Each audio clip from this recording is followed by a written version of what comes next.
Seguidamente invitamos a la señora Dina Vargas Guillén. Ella es bióloga de profesión y tiene a cargo la ponencia Bases Biológicas para el Gran Cambio. La recibimos con cariñosos aplausos.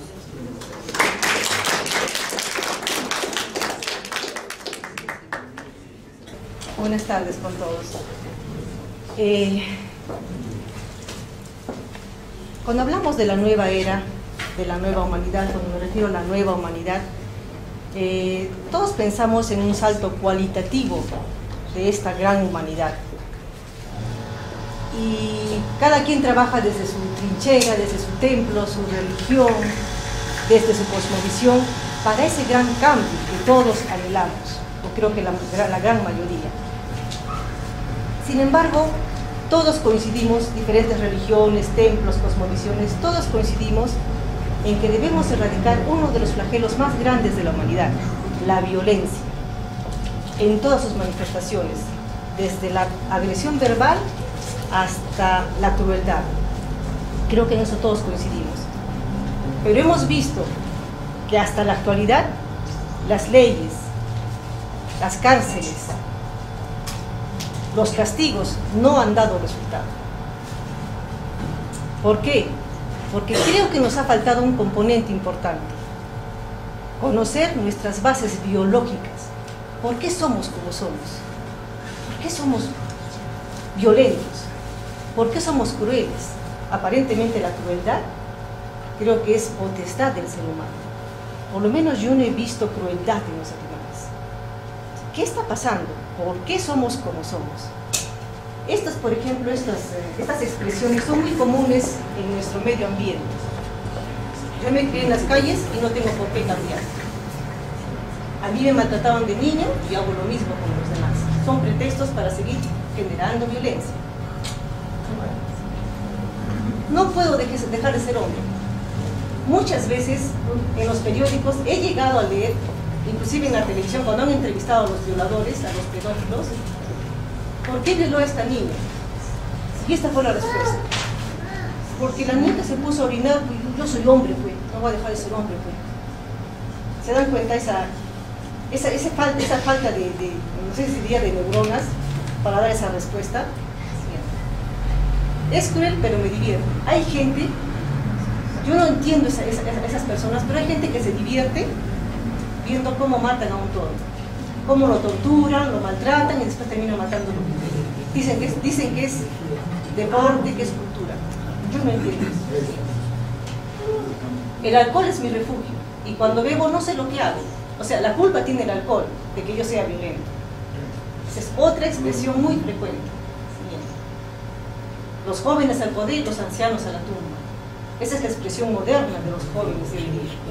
Ya soy anciano, ya soy jubilado, no sirvo para nada. Qué contraste con nuestra cultura andina, ¿no? Lo tengo todo y quiero experimentar nuevos placeres. Hay gente que lo tiene todo, tiene dinero, tiene cultura, tiene todo, pero quiere nuevos placeres. Inclusive, solo por esa razón, inclusive busca la homosexualidad. No estoy en contra de los homosexuales, sino digo que solo por experimentar nuevas cosas, drogas. Yo no tengo la culpa de ser como soy. Otra expresión que lo dicen los jóvenes, inclusive los adultos: mi vida es mía y puedo hacer lo que me plazca con mi vida. O sea, lo que yo haga a ustedes no les importa y no les afecta. Miren esa forma de pensar de nuestra juventud. Aquí viene, ¿por qué somos como somos? ¿Qué pasa con nuestro organismo? ¿Qué pasa en nuestro cerebro como seres humanos? Vamos a ver los factores que intervienen en el comportamiento humano. Vamos a comprender la parte biológica, dentro de la cual quizás la más importante es la parte del cerebro. Siguiente. La biología clásica, por lo menos a mí me han enseñado en la universidad, nos dice que el ser humano es producto del medio ambiente y la genética.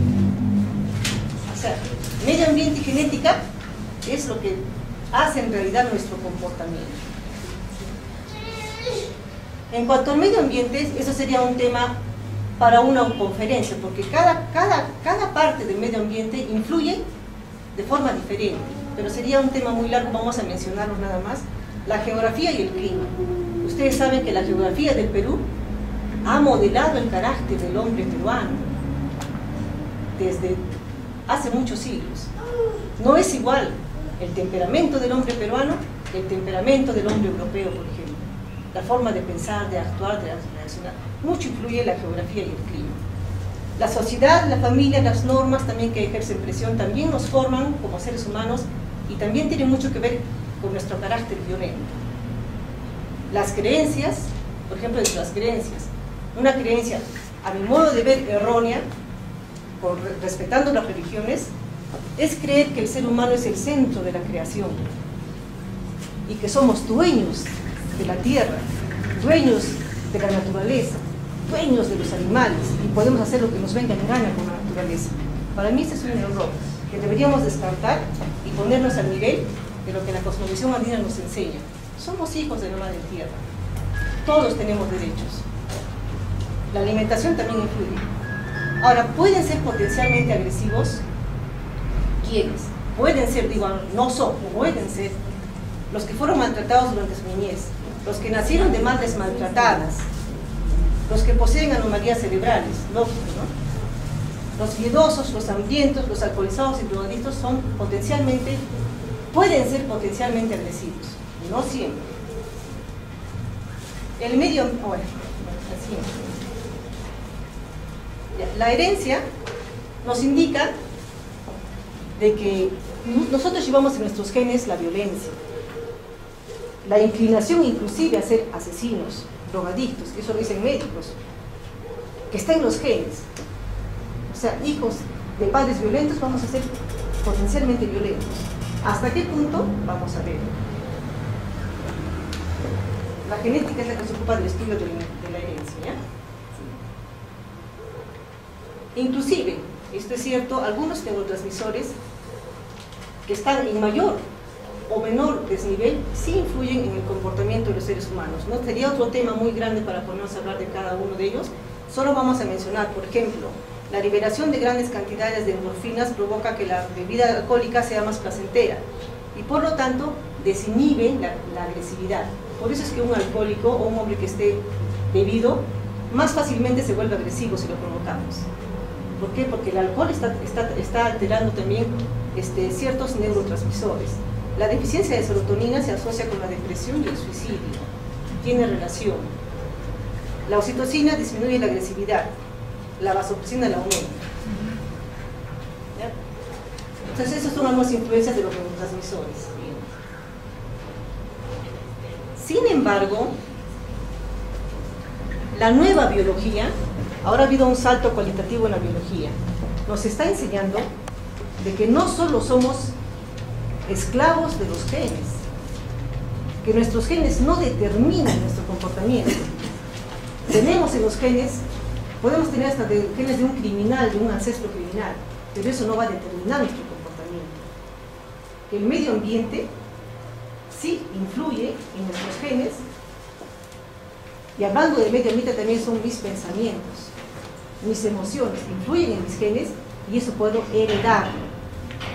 Este nuevo descubrimiento, nuevo entre paréntesis, porque ya fue hace tiempo que descubrieron esto, pero le han dado importancia ahora último, ha hecho que se determine, se nombre a la genética como epigenética, la nueva genética.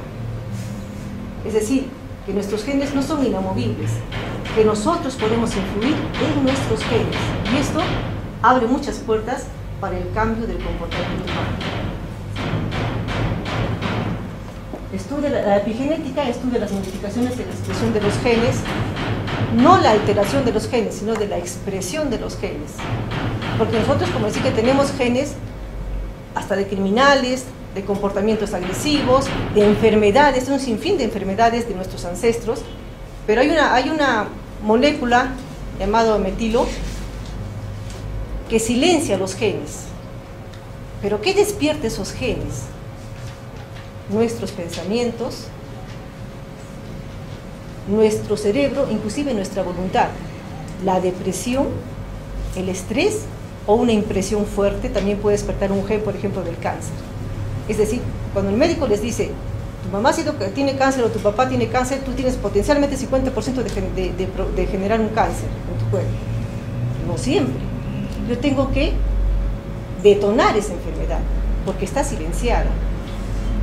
¿Cómo la detono?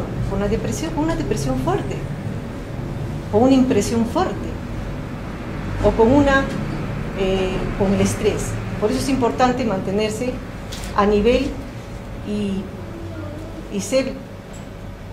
mantener esa terapia de la alegría, de la risa, pero bueno, sería ese otro tema interesante que podríamos explayar, ¿no? Y lo más importante es que eso nosotros lo podemos pasar a las nuevas generaciones. Ese gen silenciado o ese gen que ha despertado lo podemos heredar a las siguientes generaciones. Ese es el gran descubrimiento de la epigenética. Aquí tiene, por ejemplo, Bruce Lipton, si quieren buscar en internet más información sobre esto, ¿no? Un científico que nos habla sobre este tema tan importante. Bueno, acá seguimos hablando sobre la epigenética, ¿no? No solamente se heredan caracteres físicos, sino también estructurales cerebrales, cognitivas y por lo tanto de comportamiento. Este es un tema también, sería también para explayarse. Hay un autor, Omran Ivanhoe, que escribió un libro, Una educación que comienza antes del nacimiento. ¿Por qué me pareció maravilloso este libro? Porque él analiza, evalúa que el futuro genio y el futuro criminal se gestan durante el embarazo. Potencialmente se gestan. Por eso es muy importante que la mujer embarazada tenga el ambiente adecuado de paz, de armonía, de cariño, de buena alimentación. Y él nos propone una hipótesis muy interesante. En lugar de gastar millones en hospitales, prisiones, tribunales y escuelas, aconsejaría que se ocupasen solamente de las mujeres embarazadas. Y nos dice en su libro, esa generación que nacieran de esas mujeres embarazadas acabarían con las guerras en el mundo. ¿Por qué? Porque en el embarazo se forma inclusive el miedo, porque la mujer ha sido maltratada.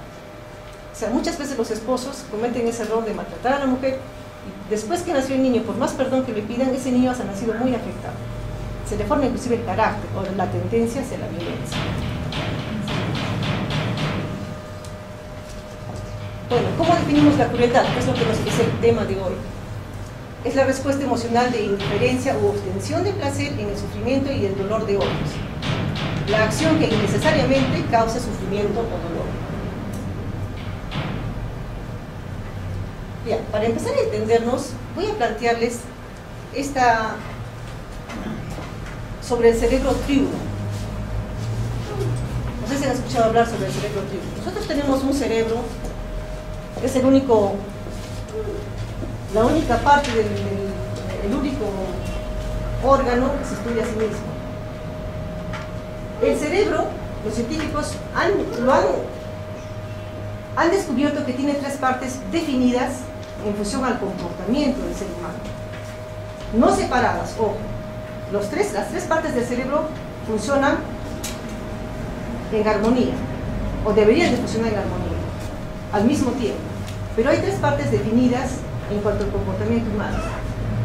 El sistema reptiliano es el que está en la base del cerebro, el tallo del cerebro, que es el que se formó durante los antiguos reptiles, los reptiles prehistóricos, hace millones de años, y que es el responsable, ese complejo reptiliano es el responsable de la acción-reacción.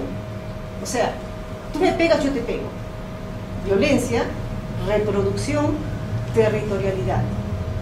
Ese es el cerebro que nos obliga a tomar esas actitudes.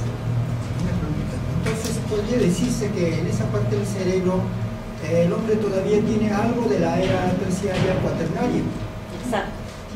Tenemos algo del reptil en ese cerebro, pero lo tenemos.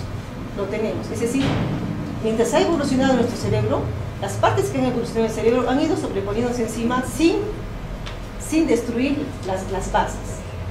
Tenemos el sistema límbico, que es el cerebro que después desarrolló sobre el sistema reptiliano, y el neocórtex, el que está el más delgado, el superior, el más reciente. Es importante esto ver, ¿no? Estamos viendo ahí la corteza cerebral, el sistema, el más evolucionado, que tiene 2 milímetros de grosor, es el más evolucionado. Por debajo está el sistema límbico, que les decía, que es el emotivo, el sentimental, y por muy debajo, ¿ven? En la médula del tallo, el sistema reptiliano, el cerebro reptiliano. Inclusive Carl Sagan, este gran astrónomo, que hace poco falleció, hace unos años, envió un disco de oro en un satélite que está yendo más allá del sistema solar, donde describe al ser humano, a la naturaleza, al planeta Tierra. En ese disco de oro describe la genética del ser humano, pero solamente ha suprimido uno, ha obviado un detallito, el complejo reptiliano. ¿Por qué? Porque según él, da vergüenza en el sentido de que eso nos hace, somos así, pero eso hace que el ser humano, donde vaya, quiera ser el conquistador. ¿Se dan cuenta? Quiera ganar, volcar ese instinto de territorialidad, de agresividad, porque el complejo reptiliano es agresividad. La parte del cerebro reptiliano es la más primitiva del cerebro, como les decía, es la impulsividad, la supervivencia básica. Eso no nos olvidemos. Cuando vemos las barras bravas, sabemos lo que hacen las barras bravas, cuando se golpea a una mujer, a un niño, al más débil, como una reacción, o cuando se viola a alguien porque simplemente vio a una criatura o a una mujer en un estado que le provocó y la violó, esto está trabajando el sistema reptiliano, el cerebro reptiliano está impulsándolo a realizar estos actos de violencia, muchas veces sin fundamento, sin haberlo pensado, es una reacción nada más. Por ejemplo, aquí ustedes pueden ver en qué piensa este hombre, creo que está claro, ¿no? A ver si se dan cuenta. Entonces, complejo reptiliano. El sistema límbico permite sentir sentimientos, quizás de miedo, de amor, de comprensión, de compasión. Lo que son sentimientos es el complejo reptiliano, que es la parte más gruesa del cerebro. Gozo, depresión, odio inclusive. Por ejemplo, esta expresión de protección, de cariño, inherente al ser humano, a los animales y a las aves, está trabajando ahí el complejo, el sistema límbico del cerebro. O sea, principalmente el sistema límbico del cerebro. No es que se haya separado del otro cerebro ni del superior, sino que aquí está predominando el sistema límbico del cerebro. Vamos a ver ahora el creativo, el superior. Se llama el neocórtex, la más evolucionada, la más delgadita, responsable del intelecto superior, permite el desarrollo de sociedades más complejas y organizadas, otorga creatividad. Cuando uno está creando una obra de arte, una obra musical, está dándole trabajo al neocórtex, está predominando el neocórtex, el cerebro más evolucionado. Por ejemplo, aquí tenemos la música. Aquí, por ejemplo, se ve a un hombre alimentando a un animal que no es de su especie. O sea, ese sentimiento superior de proteger a otras especies, la necesidad de investigar, aquí está Carl Sagan, de investigar qué sucede en el espacio exterior, en los planetas, ¿habrá vida en otros planetas? Esa necesidad de investigar, esa necesidad intelectual, está dirigida por el neocórtex. O sea, la violencia, la violación sexual son los indicios de la supremacía del complejo reptiliano sobre los demás cerebros. O sea, está gobernándome el complejo reptiliano. Cuando yo me expreso con violencia, cuando hay violación sexual, está gobernándome el cerebro reptiliano. Esto es lo más peligroso aún. Por eso decía que la crueldad parece que es inherente al ser humano, porque el ser humano está utilizando, algunos seres humanos, el neocórtex, el cerebro más superior, al servicio del complejo reptiliano. Y eso es lo más peligroso.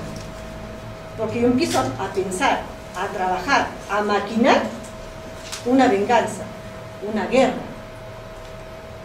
la tortura. Aquí tenemos el mejor ejemplo.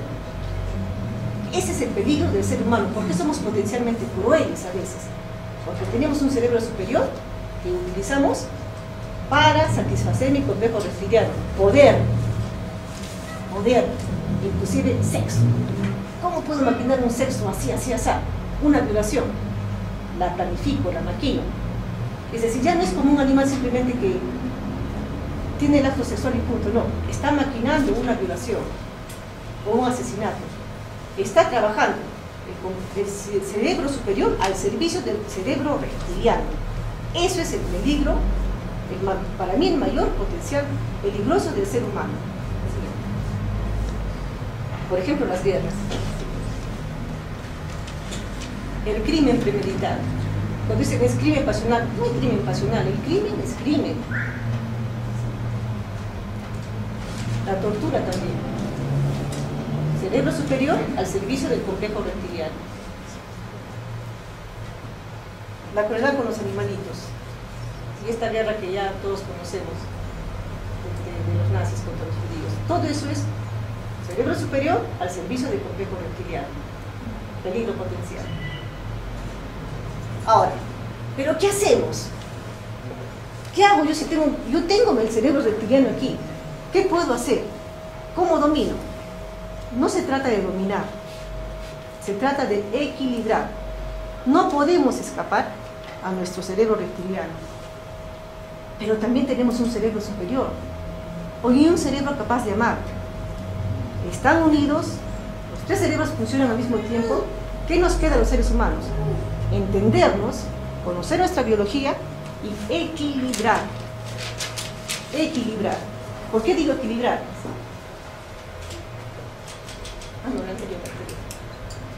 ¿Por qué digo equilibrar? Porque los jóvenes no solamente se pueden dedicar, porque soy joven, a la juerga y al sexo, porque soy joven. O sea, tengo que inclusive en mi etapa juvenil equilibrar mi intelecto, desarrollar mi intelecto, no solamente mi complejo reptiliano. Tengo que en todo momento de mi vida equilibrar los tres cerebros. Igual, un sacerdote que quiere ser 100% espiritual, no puede escapar a su complejo reptiliano. Por eso se ven tantas abominaciones, si se puede decir, de sacerdotes con niños, tanta pedofilia. ¿Por qué? Porque el sacerdote también tiene un complejo reptiliano que no puede negarlo. O sea, él tiene que saber equilibrar. Se debe permitir que un sacerdote se case o tenga su pareja. Eso sería lo más normal, porque somos seres humanos. De igual manera, una madre, es mentira que una madre es puro amor, también quiere desarrollarse ella intelectualmente. Y es cortarle su desarrollo intelectual si solamente se va a dedicar a los hijos. Igual, Albert Einstein fue un cerebro, y ese hombre tampoco fue equilibrado, fue un mal padre. Su familia se destrozó. ¿Por qué? Porque tampoco supo equilibrar sus tres cerebros. Entonces, busquemos el equilibrio en lo que les decía. Vamos a ver las herramientas que nos permiten decidir, gobernarnos a nosotros mismos. El cerebro. Ustedes saben por estudios de secundaria o de universidad o de primaria que en el cerebro tenemos las células llamadas neuronas, que son, bueno, ahí están dentro de las partes de la célula de la neurona. Es importante las ramificaciones nerviosas, porque ya creo que está de más hablar de su núcleo, de sus dendritas. Estamos hablando de las ramificaciones nerviosas que cada neurona posee. Vamos a ver por qué es importante. Esto para mí es muy importante que lo sepamos. Cada cerebro es único. No hay un cerebro que se repita. Su cerebro no es igual que el mío y el de la señorita no es igual que el del señor. Son diferentes. ¿Por qué? Cada cerebro posee 100.000 millones de neuronas. La mitad está en el sistema superior, que es el más delgadito, ¿eh? Cada neurona selecciona o ignora mensajes. O sea, cada neurona tiene su propia memoria. Hay cosas que están pasando en la calle y yo no quiero escuchar. Mis neuronas no lo están captando, pero sí está captando las miradas de ustedes porque me interesa. ¿Se dan cuenta? O sea, aparte, hay 10 células gliales por cada neurona. O sea, imagínense cuántas células altamente especializadas tenemos en el cerebro. La siguiente. Tenemos 100.000 millones de neuronas y cada neurona puede lograr hasta 90.000 conexiones. Echen pluma. ¿Cuántos millones de conexiones o sinapsis neuronales poseemos? ¿Por qué es importante esas conexiones neuronales? Es decir, una neurona con otra se van uniendo. ¿En función a qué? A mi desarrollo cerebral. O sea, ¿cuánto de ese desarrollo cerebral yo estoy logrando?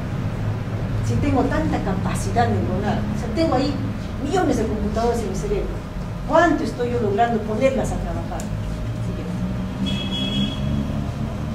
Además tenemos las neuronas espejo, que son las que nos permiten ver el efecto que causan mis palabras y mis acciones sobre la otra persona.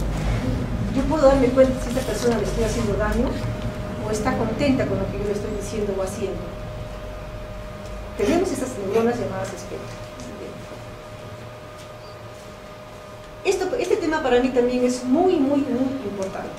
Es un tema que está en boga ahorita en el ambiente científico y los invito a que busquen en internet la plasticidad neuronal. Hasta hace poco se creía de que, bueno, hasta los 4 o 5 años de edad se puede desarrollar el cerebro, después ya no. Y es más, los viejitos ya no podemos hacer nada con nuestro cerebro, porque lo que nos queda, comienzan a morirse las neuronas y nada las va a renovar. O sea, estamos en decadencia. Falso. Se ha demostrado que las neuronas logran nuevas conexiones según el trabajo que yo le dé a mi cerebro. ¿Ya? El hombre puede envejecer, pero el cerebro no envejece.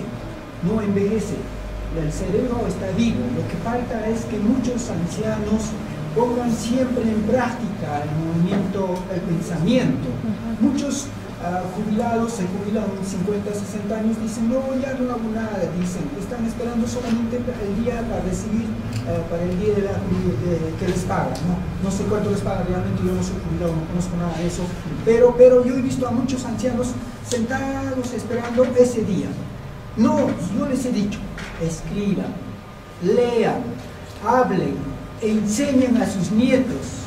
Entonces vuestro cerebro va a estar siempre en funcionamiento y va a desarrollar como debe ser siempre. Así sea el cuerpo viejo, el cerebro sigue evolucionando. Está bien, está muy bien lo que está diciendo, está correcto, porque se ha demostrado de que las neuronas sí se renuevan, pero no es tanto que las neuronas se reproduzcan. Se reproducen, están descubriendo que se reproducen en diferentes partes del cerebro, pero ¿qué es lo más importante? Si yo ahorita me pongo a aprender un idioma nuevo, estoy empezando a generar conexiones neuronales nuevas, no importa que yo tenga 99 años, nuevas conexiones cerebrales, ¿ya? Y esas conexiones cerebrales están en función a lo que yo deseo hacer. Si yo me dedico al arte ahorita, me gusta pintar, me dedico al arte y desarrollo el arte, esa parte del cerebro que está desarrollada para generar creatividad, se comienza a crecer, a generar más conexiones neuronales. Y si yo fuera joven y voy a tener hijos, lo puedo heredar. O sea, yo puedo heredar mi capacidad artística que yo he desarrollado a mis hijos. ¿Qué pasa si yo no hago eso? ¿Qué pasa si yo no estudio, no leo? Terminé mi quinto de media y no leo nada, no aprendo nada. Las conexiones neuronales más bien empiezan a atrofiarse. Y así, mi cerebro atrofiado, yo lo heredo a mis hijos. O sea, yo no puedo hacer mi vida lo que me venga en gana, porque tengo una gran responsabilidad con mi herencia. Lo que yo hago en mi cerebro lo voy a heredar. Y no tenemos pretexto, los adultos, de los viejos, de que se acabó mi vida y voy a esperar la muerte. Yo puedo seguir desarrollando mi vida. Por eso es que en la antigüedad los ancianos eran sabios. Los escuchaban, los respetaban, porque eran sabios, porque ellos seguían evolucionando, seguían aprendiendo, seguían dando, seguían investigando, descubriendo. ¿Qué contrario, en cambio, ahora los ancianos? Jubilado significa muérete. Antes no habían jubilados. Entonces, es importante conocer esto de la capacidad neuronal. Les invito a que busquen, lean. En internet hay varias conferencias que son muy importantes, y esto es lo que está logrando que ahora los adultos nos pongamos pilas.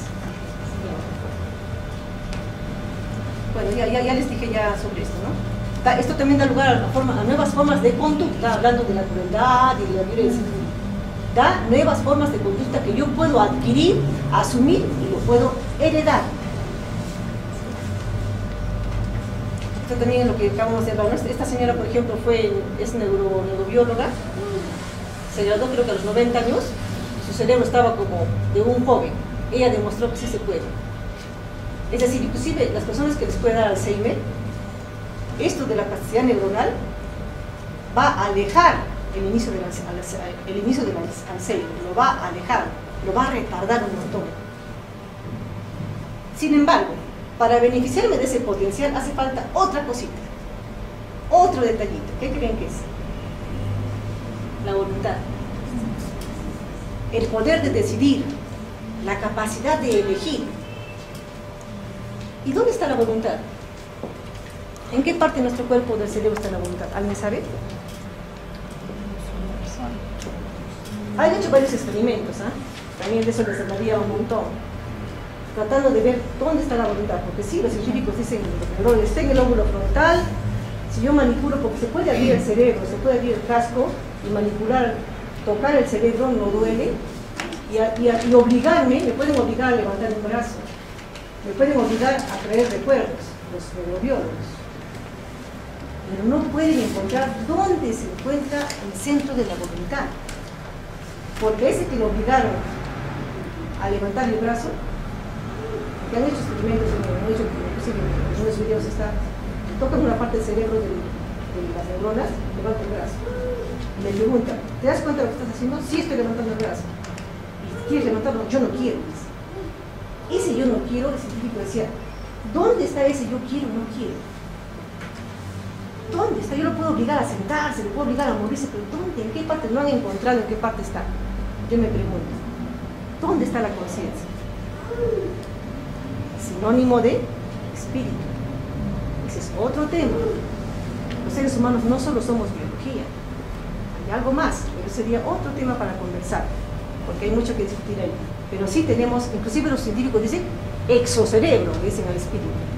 La física cuántica está bloqueándose, tratando de buscar, de encontrar dónde se encuentra la voluntad, dónde se encuentra el famoso espíritu, que es el que al finalmente gobierna y decide. Todavía eso se queda en esa sala.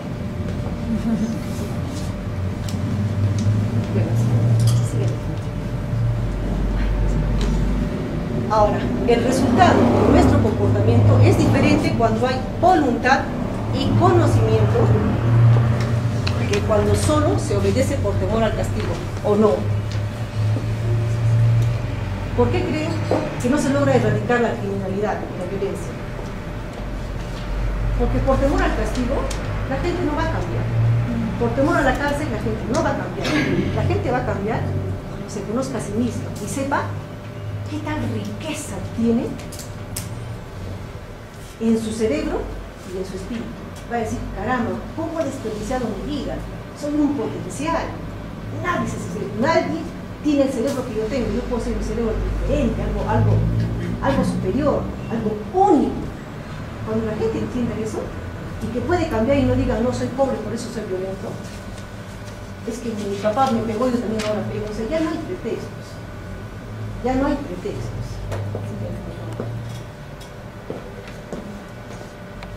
Bueno, como decía, no hay más justificación. Podemos ser mejores y cambiar si queremos. Yo decido finalmente. Ahora, no solamente debemos buscar humanizarnos, sería egoísta. Según la cosmovisión andina, sería egoísta solamente buscar humanizarnos. También hay que naturalizarnos.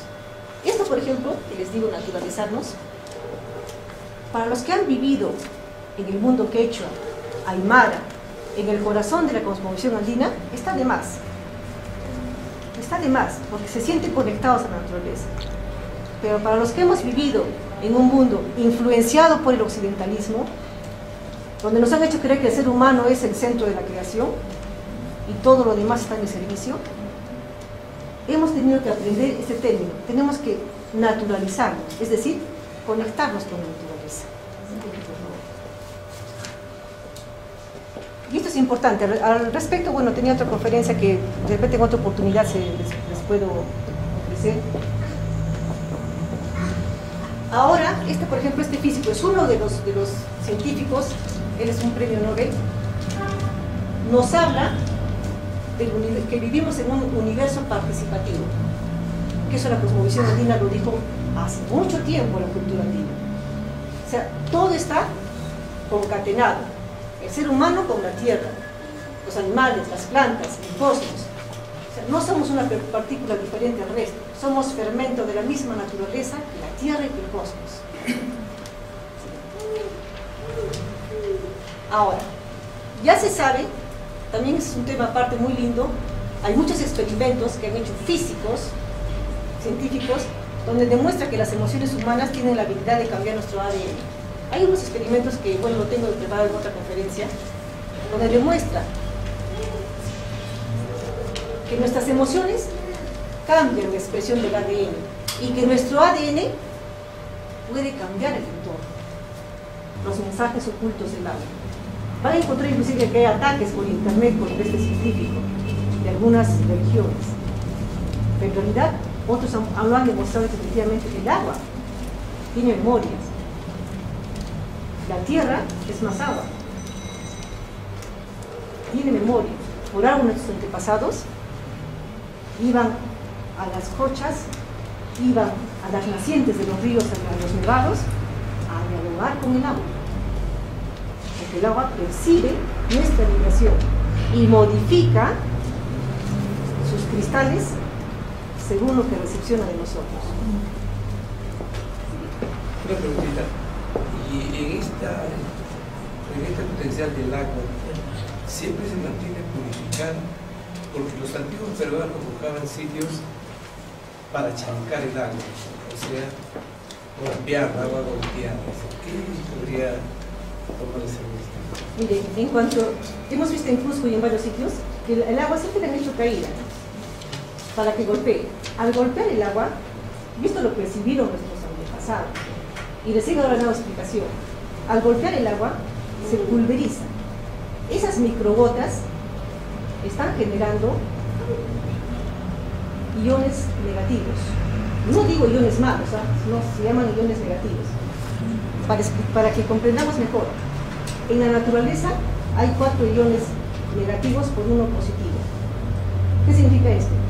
Este es un balance de iones naturales que vienen de la capa de la ionosfera, que mantienen la vida sobre el planeta y mantienen la vida, digamos, equilibrada.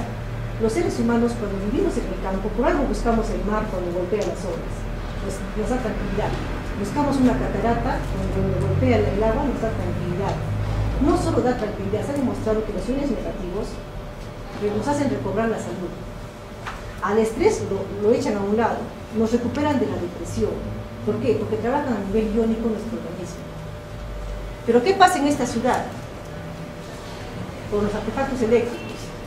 Hay una contaminación electromagnética que es realmente criminal. Tenemos como 1000 iones positivos por 1 negativo. Por eso es una de las causas por las que estamos tan enfermos, estresados. Y ese estrés, esa depresión, destapa los genes de cáncer. ¿Ustedes creen que el cáncer es gratuito? Tiene una explicación. Es cuando había cáncer. Entonces estamos bombardeados por iones positivos. ¿Por qué la gente se va al campo y se siente horrible? Porque está respirando iones negativos. Los incas percibieron esto. Y de todas las huacas incas, el 80% son al agua. Son al agua, para el agua. Y dialogaban con el agua. No solamente es esto de los señores, es también, como les digo, la memoria que tienen las moléculas del agua demostradas ahora científicamente. Me gustaría mostrarles cómo son los cristales del agua cuando, por ejemplo, de un manantial baja. ¡Qué hermosos cristales! Y cuando llegan acá a la ciudad, independientemente de la contaminación química, cuando pasan por lugares donde la gente está estresada, cómo el agua recepciona todo eso y los cristales se deforman. Ahora en Japón, en base a sus estudios, en los hospitales, a los cocineros les piden requisitos. No tanto ser chef, estar alegres, para que no deformen los cristales del agua de la comida. Les ponen música.